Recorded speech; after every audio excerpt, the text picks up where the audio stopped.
Hello guys, welcome to my channel.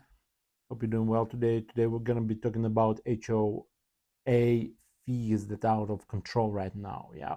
So um let's dive into the videos and watch, guys. Please do not forget like, share, subscribe, and let's watch, Thank you guys. so much for engaging with my post. I definitely went and looked up some information for you, and today's credit read link will be WUNC.org. This is House Bill 444, Senate Bill 378. I don't know why they have it like that, but it says fine caps and foreclosure limits. HOAs can only fine up to $100 a day, $2,500 max, and can't foreclose unless 6 months overdue or at least the $2,500 is owed. Mediation is now required before suing between homeowners and associations. HOAs must respond to modification requests within 90 days, can't ban street parking on public roads, and can't fine for in-home tutoring music. As of July 1st, deeds grants must match county tax records. Any mismatches require legal documentation. Homeowners insurance rate increases. There will be a rate hike, begins June 1st. Average premiums up to 7.5%, with coastal areas up to 16%, mostly due to increased weather risk. Really don't see anything else, but I hope that was helpful to you, and thank you again so much for engaging on my post. So after forcing Florida condo owners to cough up tens of thousands of dollars in surprise repairs, now the state wants to play hero. There's a new law just signed by Governor DeSantis that delays some of the most punishing parts of the post-Surfside condo mandates, like strict reserve deadlines and massive assessments. But here's the catch. There's still no new money. Instead, owners can take out loans to fund their reserves, and some contributions are paused for a year. And that means many condo associations are still stuck between a rock and a financial hard place. In Tampa Bay, where aging buildings and fixed incomes collide, this relief might just be a temporary patch.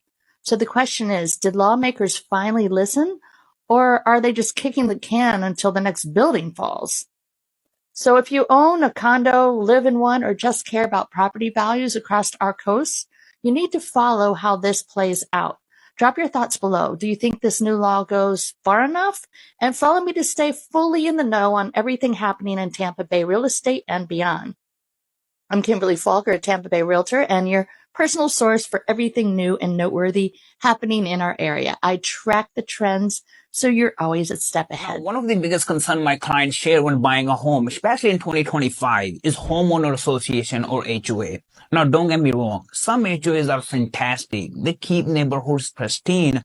They're like a lifesaver, keeping property values up. However, others, they can make you feel like you're truly not the owner of your own home. They're giving you insane fees, pending lawsuit, and rental restriction. On top of that, they have rules like you can't park your car on the driveway for too long, or you're fined because your trash can was out few hours too early. But remember, not all HOAs are problematic, but it's crucial to do your homework before buying a home. In the end, it can be a headache, or worse, you can end up with a property you can't even rent out. Jumping on, I haven't been on in a minute, but I am preparing for 2025. I'm getting some new videos together to share more information in regards to topics that is important for 2025 and beyond, such as the understanding of foreclosure, short sale, surplus, interest, investment, and quite a few other topics that just a breeze of it doesn't do justice. I'll be interviewing a few realtors and having them give you some information as well to set you on the right track and not just get any home or rent any place without having the information that you need to make the best decision for yourself. I'll be having a YouTube channel, and I'm getting it together to share information with you guys, because who knows what's happening with TikTok. So look forward to having me share with you my YouTube channel and giving you information in regards to updating my book, One More Thing Before You Leave Home, which is a rental book for young adults as well as individuals who just like to have a breeze through of topics that they should be aware of before they sign any lease. If you've been looking at my videos, I do give you some topics and some information in regards to renting and having you do the right thing before you sign that lease. If you like what I've just shared, press like. If you have a comment or a suggestion you would like for me to do in 2025 or beyond, be my guest. Leave it in the comment section. If you want to hear more information about renting condos, HOA, or single family homes, follow me for more. Residents of the Whispering Springs neighborhood in Walker are in a heated confrontation with the property owner, D.R. Horton. Horton has been increasing HOA fees yearly. With less than a 30-day notice, residents of the Whispering Springs community were forced to pay an extra $100 in HOA fees just to find out that fee will keep increasing until it reaches $700 a year. When we bought our house, we were told that our HOA fees would not go up. From $300 to $400 this year, they only gave us like 4 days of notice to telling us that. Amenities like the pool are used as selling points, but aren't up to stature, and Horton isn't doing anything to fix that. Horton claims to pay thousands in pool security, but residents say they've never seen anyone there. They claim it's gotten so bad they've created their own pool watch in order to have some form of protection from outsiders trashing their property. Horton has also claimed to spend thousands of dollars on landscaping and grass cutting, but when I visited the neighborhood, there was nothing but dead grass. Why are the HOA fees being raised when nothing they've promised has been fulfilled? Members of the community have began to discuss getting a lawyer to take legal action. Residents have said if they don't come to an agreement with Horton, they plan on leaving the neighborhood and selling their homes. Okay, first and foremost, the biggest confusion is HOA versus COA. We are talking about COA. That whole video I did before was about COAs, which are condo associations. The same rules, all the rules for COA doesn't apply to an HOA, right? So when it comes down to these fees going up, it's pretty common within a COA because they're sharing an entire roof, they're sharing the hallways, they're sharing the lobby, they're sharing water, usage. They're sharing a lot more stuff that you wouldn't typically share if you're in your own townhome or single family under a homeowners association. So I want to make sure I differentiate that because a lot of times HOA is being used in such a common terminology, it confuses everyone. Now, your question, when the fee goes up to get the roof replaced and it's paid off, does the fee go back down? If they do an assessment, which is a separate fee that's pretty much added on to your association fee for your monthly payment, then once the goal is accomplished, that fee is supposed to fall off. So normally they'll send you a letter and they'll let you know, hey, we're going to do this assessment for X amount of dollars per month additional for a year or 2 years, 3 years. I've seen 20 years for certain things. It really just depends. It depends on how deep the issue is, right? And how much money needs to be amassed for the job to be done. But if they do that at the end of that term, the money falls off and you go back to whatever your association fee is supposed to be, which in most cases, if you're doing a 20-year assessment, your association fee is probably going to increase over time during that 20 years, right? So it really just depends. But if they simply just increase the association fee based on whatever assessments or costs they think is accumulating and they want to put into the budget, then once it goes up, it almost never comes back down.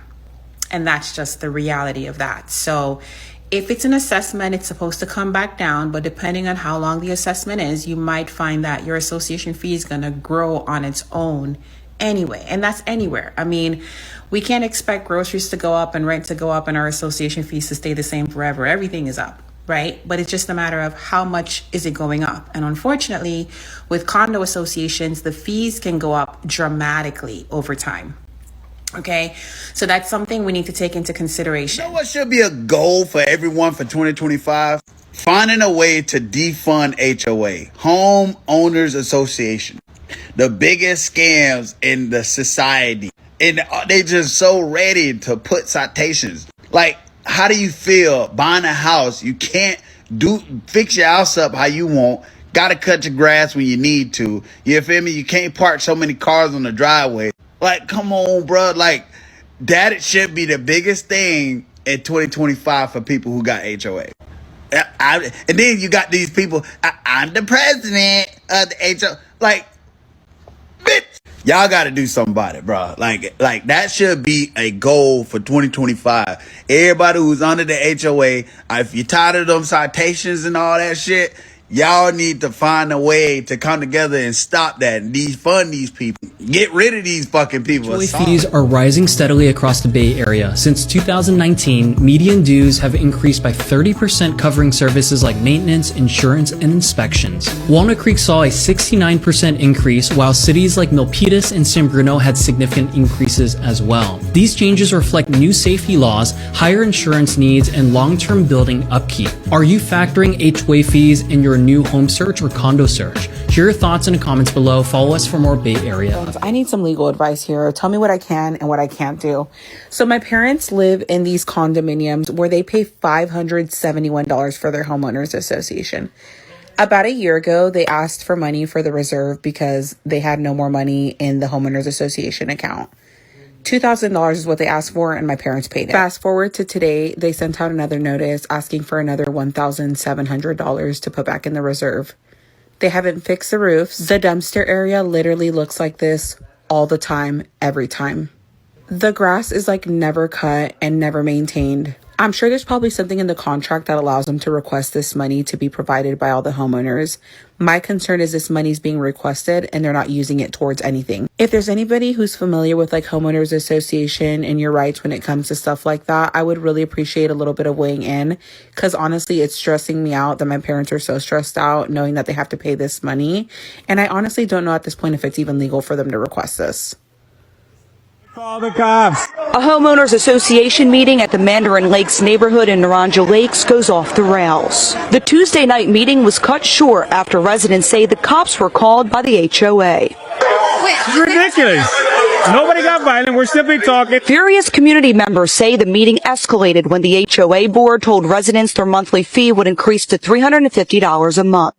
The issue is that the HOA fee is going up for the second time in 1 year, and we were given short notice about the increase, and a lot of things on the new budget don't make sense. Resident Zoe Sosa says one of the things that doesn't make sense is how residents are still paying auto insurance for the security cars that canvass the community when security is now riding around in golf carts. We haven't seen any refund from the previous budget showing what happened with the cars, what happened with the maintenance of the cars, and what's going on. In addition to the price hike in security, residents say there's broken amenities, cars getting constantly towed, and violent crimes happening in the neighborhood. But these residents tell us when they bring these problems up to the HOA, it falls on deaf ears. I was buying a home with an HOA, but I ended up buying a home in an HOA because I wanted low maintenance.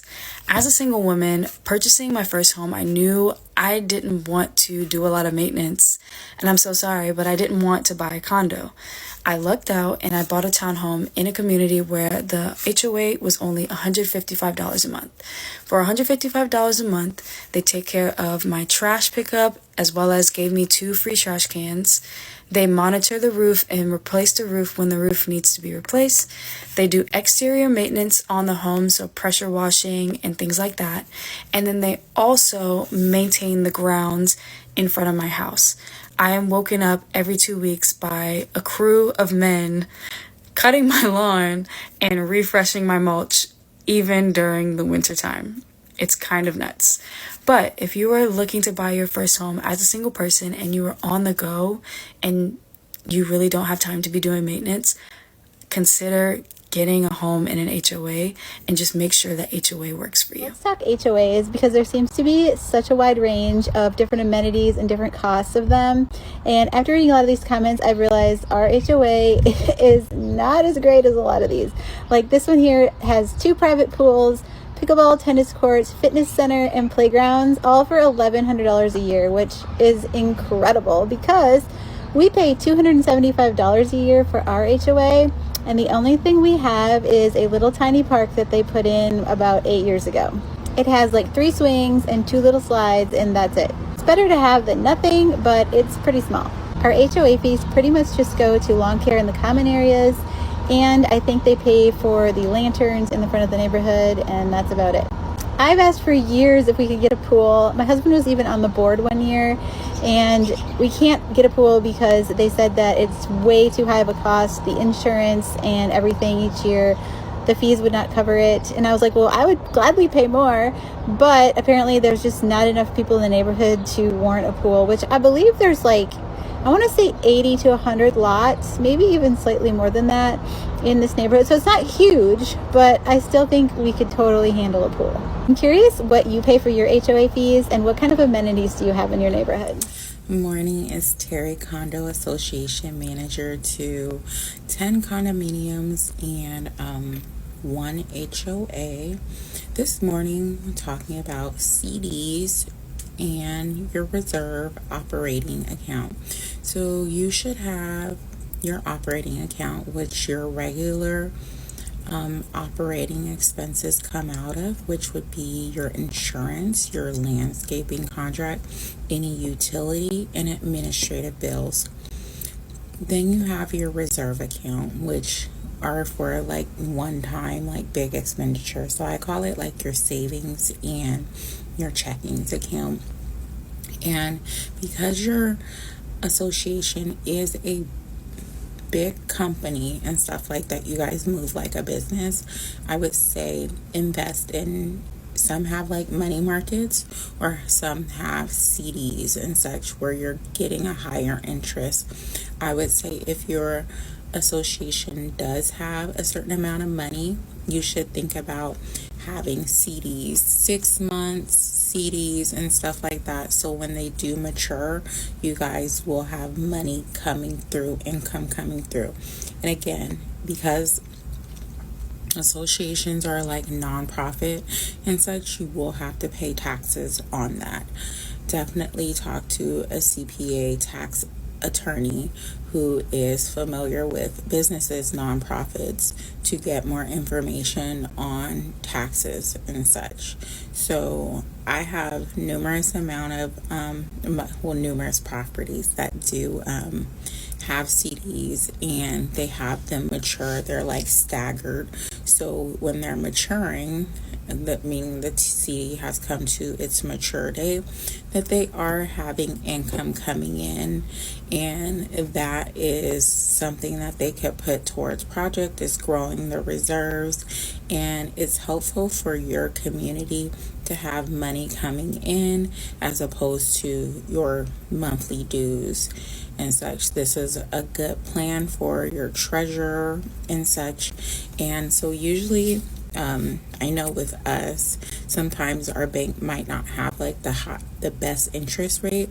You as a board can go out and find a bank with the best interest rate and take your funds over there, and just make sure you're sharing that financial information with your property management company, so when they do your monthly financials, they'll be able to reconcile your books and such.